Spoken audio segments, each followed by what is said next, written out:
જૂનાગઢ જિલ્લાના માંગરોળમાં પારેખ પરિવાર દ્વારા ચક્ષુદાન કરવામાં આવ્યું છે।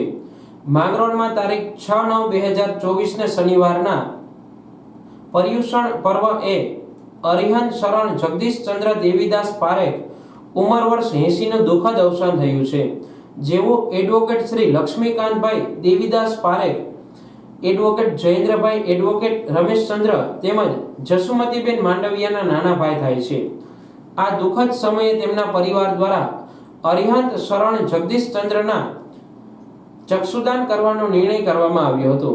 આથી માંગરોળમાં થતી વિવિધ સેવાકીય પ્રવૃત્તિ સાથે સંકળાયેલ તેમજ શિવમ ચક્ષુદાન આરણા સાથે હંમેશા સહકાર આપનાર પંકજભાઈ રાજપરાએ શિવમ ચક્ષુદાન આરણાના સંચાલક શ્રીને જાણ કરતા લોયજ ગામના રાજેશભાઈ સોલંકીએ મૃતકના બંને ચક્ષુ લઈ મુનિસંત લાલજી આઈ બેંક અને હોસ્પિટલ વેરાવળ જિલ્લા સોમનાથને પાર્થભાઈ વાડા દ્વારા ચક્ષુ પહોંચાડવામાં આવ્યા હતા।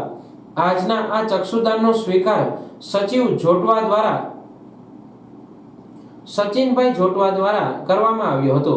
આ ચક્ષુદાન સમયે તેમના નજીકના સગા સંબંધીની પ્રેરક ઉપસ્થિત રહી હતી। આ તકે આપને જણાવી દઈએ કે આપણા વિસ્તારમાં કોર્નિયાથી અંધ લોકો આપના ધ્યાનમાં હોય તો તેમના ઓપરેશન પહેલાની તપાસ કરીને ઓપરેશન માટે આંખ ફિટ હોવી જોઈએ।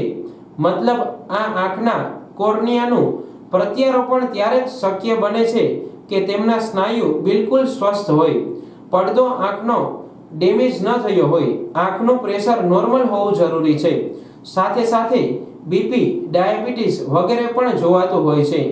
આમ જે લોકોને કોર્નિયાથી અંધ વ્યક્તિ હોય તેમને ભારત કોર્નિયા અંધત્વ મુક્ત અભિયાન અંતર્ગત નેત્ર પ્રત્યારોપણ શક્ય હોય છે।